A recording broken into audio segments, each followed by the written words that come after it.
everybody. Welcome to my new YouTube podcast, or as they say in Russian, Здравствуйте. Сегодня. How are you today? This book is about keeping world peace through knowledge. In this series, I'm going to discuss U.S. foreign policy conflicts with Russia and China, which will possibly lead to military conflicts. We're going to start out with Russia initially for probably 10 or 20 videos.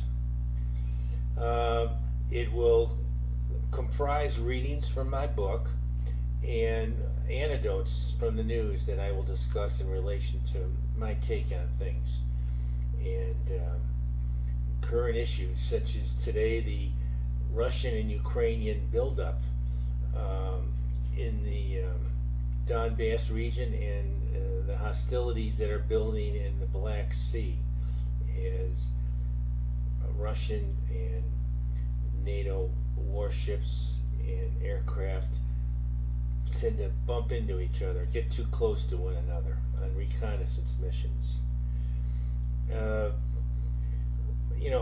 have a book which I'm going to show you in a second. It's a learning dialogue. I call it a learning dialogue workbook. It's not a typical scholarly book. It's available online at Amazon and all sorts of other bookstores in Europe and the United States and Canada. So you can get it, and I hope you'll consider it as you listen to this series. It's under my name, Ralph Schultz, Schultz. Okay, so that's we'll be more or less following the book as we go through this series after today's introduction. The book is a little bit of a long title, The Fight for Influence, Why the United States Cannot Win Any War Against Russia or China, and then other critical U.S. economic issues which we'll talk to from time to time. Is there socialism in the United States? Is it a good idea? And the subtitle is Russian Missiles, the Chinese Worldwide Political and Economic Strategy, and U.S. Socialism or Capitalism. I wrote this book on May 31st, 2019. I'll say I published it then. I wrote it over several years before that, okay? And I take it seriously, but with some grain of salt, sense of humor as well. So, there's about 60 pictures in it, and diagrams and some charts, so it's easy to look through. The back cover is myself at the age of 21 in 1968, just outside of Leningrad at a school we were visiting as a group, and I'm there with all these elementary school students and their teacher, and I imagine those students are probably about 60 years old now. Maybe some are national Russian leaders for all we know. All right? So, what about me? Who am I? My background. Well, I grew up in the south side of Chicago in the 1950s. I was born in 1947. I'm very proud of that. I grew up in almost an entirely Polish neighborhood with some Ukrainians in there, or all 100% Catholic. And it was the old days in Chicago. It was about 4 or 5 miles from the University of Chicago and 6 or 7 miles from downtown Chicago, and not too far from the White Sox ballpark. It used to be called Comiskey Park, the professional baseball team. I also worked for 30 years in corporate banking. The last in the 1990s, I was a vice president for Deutsche Bank, the largest bank in the world then, and the most significant one in Germany. I was a vice president in corporate lending in the Chicago office. And Deutsche Bank is the bank that financed the reconstruction of East Germany in the 1990s. And I'm proud of that. So I also was an All-American 800-meter, 880-yard runner in 1967 to 70. Set all kinds of records. I was All-American in the U.S. I had the 14th fastest 800-meter time in the world in 1969. I almost made the Olympic team, but I was probably about 6th, 7th best in the USA around 1969-70. But I did tie a world record indoors at the Big Ten meet at the University of Illinois. I ran a 1,000-yard run at 2.06, tied the world record held by Peter Snell of New Zealand, a great Olympic star. And I'm proud of that. And we'll see a picture of my headline here in a moment, just to let you know who I am. And it's important that athletes talk about other things in athletics. And I think that leads credence that I have an open mind towards international politics, which I've always had. And I was an A student at Northwestern University in history, despite running 3 seasons of intense workouts and track meets. And I have an MBA from the University of Chicago in finance and economics, in 1972 graduate. And I've kept that all my life. So, that is a little bit about me. I apologize, I have to look at my notes from time to time. I'm not a professional broadcaster. That 1968 trip to Russia was incredible. There were 5 weeks, flew on Aeroflot. I stood 2 feet from Lenin, encased in his plastic in his tomb. And let me tell you, like most Americans, I was casual and I slouched. I was looking at him, and put my hand in my right pocket, and boom, there was a guard behind me. I didn't know. He shouted something, or something loud in Russian, grabbed my arm, pulled it up, yanked it down, and I stood immediately at attention because I was being disrespectful. And it always made an impression upon me about the depth of the Russian commitment at that time. And I don't think it's totally left their society. So I also wrote 3 books, 2 other ones about my experiences in life as an athlete, and then time I spent on American Indian reservations. That's another story.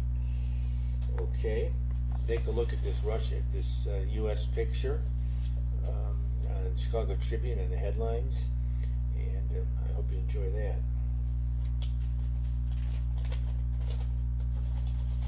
So, anyway, excuse me for turning the pages, just like a newscaster would in television. I have to keep things straight here. I'm not a professional newscaster, and I don't have a teleprompter, so bear with me.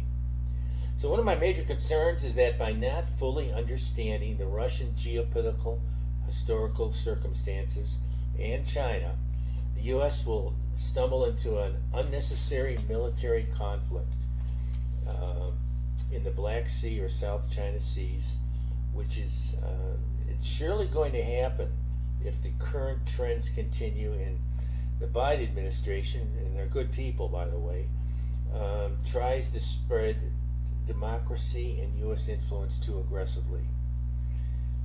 It's just got to be more flexible these days and realize Russia has a sphere of influence on its borders. It's complicated, and we'll talk about that throughout this book.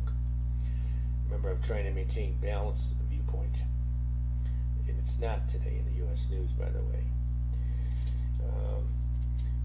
So, a major U.S. NATO mistake today is viewing, and for regular people, all of us, viewing Russia as if it is or should be like them, like the West. No, yet it's not. Ujashny. It's terrible to think that way. So the West also ignores Russia's deep ties to its distant past, hundreds of years, and its connection of the Russian nation and the road, the people, to Mother Russia. So we have to keep that in mind. That they're going to stick together if necessary and hold together, despite what things look a little conflicted these days. And there's a lot of criticism of the current government, but I'd be more inclined to think it's cohesive. Push comes to shove. So, we will also discuss some current issues, and we're going to talk about the many times Russia has been invaded by the West, many over hundreds of years, since 1600. The Swedish army in the 1600s, it was an empire. Sweden invaded Russia and came all the way up to Moscow, and that was the first time that happened. We'll say since the 1600s, the Mongols occupied Russia way back when, around 12 to 1400. So, also, who else was there? We know Napoleon was right up to the edge. We know Nazi Germany was right up to the edge of Moscow and Stalingrad, and they all retreated, got pushed back. And the U.S. during the Cold War, 50 years, encircled Russia with bases and with U.S. B-52 nuclear-armed bombers flying around the clock around its borders, minutes from being able to deliver their nuclear payload. It's all very threatening. And so now Russia is also restoring its past, the need to be respected and respect its glorious the powerful empire it was. Now it's going to be a modern state, part of the three major states: China, U.S., and Russia. So it has had and tends to extend influence around its borders. So that's an immediate conflict, but it has to be realized this is just a fact of life. And it always has been a strong centralized state since 1600 and earlier. Sorry for just pretend I'm a newscaster shuffling his papers. The people rely on this state to protect themselves from outside invaders. They always have, and intruders, and are willing to accept some inequities and some limitations of freedoms in return for a strong state. And this idea, I believe, is continue to work, and it'll make true Western liberal democracy there hard to obtain. So you got to be careful trying to push another system on that country. It doesn't have a history of it. And another major premise is that most of Russian actions, a lot of it, are highly influenced anyway by being on the defensive. They're defensive in nature. So we'll get into that. So take a look at this S-400 advanced anti-missile system. This is considered, and I can't prove it, but it's considered to be the best anti-missile system in the world. The U.S. is concerned about it. I think it's considered better than what the U.S. may have now. And who bought this recently? Turkey. The U.S. objected. India. And it's been installed in Iran, Syria, and all along the Russian border from the Baltic down towards the Black Sea. Okay, so let me talk about some current news I just saw.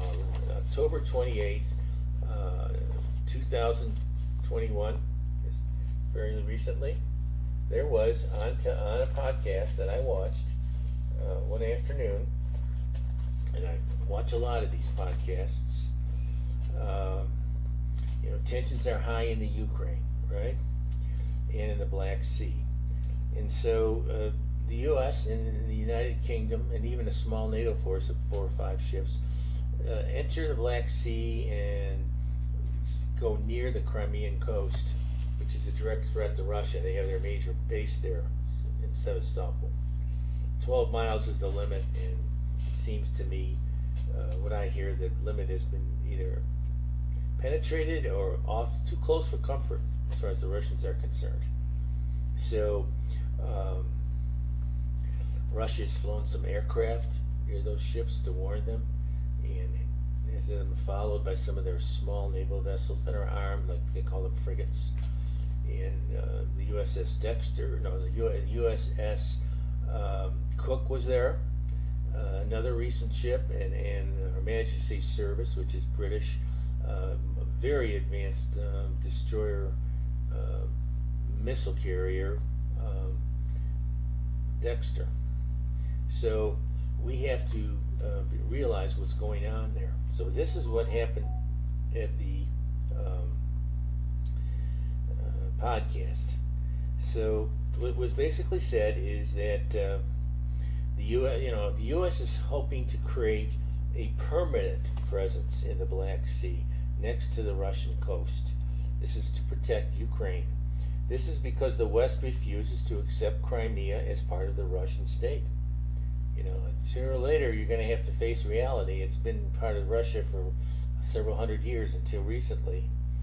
And in my opinion, this is foolish and may cause a destructive, accidental, short-lived, intense missile battle. That's the war that I talk about. Not a world war, a regional war. So, on the podcast, which I just recently saw, It was put on by CSIS, which is the Center for Strategic and Intercontinental Studies. It's a think tank that interviewed Laura Cooper, Department of Defense Assistant Secretary of Defense for International Security Affairs, and was hosted by Rachel Ellenhaus. Okay, and some of the highlights are the U.S. has spent $2.5 billion for military support and training for Ukraine since 2015. $400 million was spent in 2021, and recently another $60 million was allocated in September after President Zelensky of Ukraine visited President Biden. That was on national and probably international television. Here's the thing: U.S. is considering a permanent presence in the Black Sea, and as she said, the USA is proud of this new presence. I don't think the Russians will be too excited about it. It is an integrated deterrence of NATO countries, and that is resilient against aggression. It doesn't say anything. It leaves out the word Russian aggression, but it's obviously what's implied. There are 7 ISH and 6 Mark 6 armed patrol boats, that's 13, are being sent to the Ukraine for their defense against Russia and to patrol that area and go in the Sea of Azov, which we'll get to, is a highly controversial area. It's all along the Russian coast. And this is in direct listen to this. This is in direct violation of a 1936 Turkish law and agreement among various nations. It's called the 1936 Montreux Agreement that restricts access to the Black Sea for non-Black Sea countries, which means all NATO countries, the USA, but not Russia, not Ukraine, not Turkey. Any naval warship can only be in the Black Sea for 3 weeks and must leave, and that's the current status. The U.S. would like to change this, and obviously has to get a permanent presence. If you're Russia, this sure looks like aggression to me. As Putin said, would you like to have my fleet off the coast of New York, 12 to 15 miles, just floating back and forth? So I'm just trying to put this in balance, people. This is the way things shake out. The U.S. has made a lot of errors since I grew up in the 1960s, starting with Vietnam. And we'll get into that later when I discuss different parts of the book. So it is so serious, the USA new CIA director went there here in early November on a visit and personally talked with President Putin about the military land buildup that is occurring by Russian forces 400 kilometers or 240 miles due north of the Ukrainian border. If you descend straight south, you would probably be just west of Kiev, heading towards the heartland of Ukraine. So there's been a lot of controversy about this. A lot of American military leaders are concerned, and strangely enough, Ukraine isn't. I don't know if they know something we don't know or what, but this is causing a lot of tension, which keeps building. And so this is something that is, cable news is calling this Russian aggression, but nothing is said about the U.S. incursions into the Black Sea, which is threatening. Whether you think it's justified or not, the fact is it's threatening, and it's putting Russia on red alert. And it's causing, I'm sure President Putin, from what I can see and tell, he looks concerned. And we have to be very careful we don't step into firing missiles at each other. So, again, it's managed news. I'm sorry, CNN and others, I respect all of you, but you have a habit of not telling the entire story and blocking out. Probably people like me, if I was famous and wanted to be on the air, the odds are I wouldn't get any time. Okay, so the U.S. is provoking this conflict. I wish it wasn't. And Russia is showing it to his military power. There it is, boom, it's right there. And they aren't going to take this lying down. Trust me. They're not afraid. They're cautious. But they have a lot of powerful weapons and will, political will.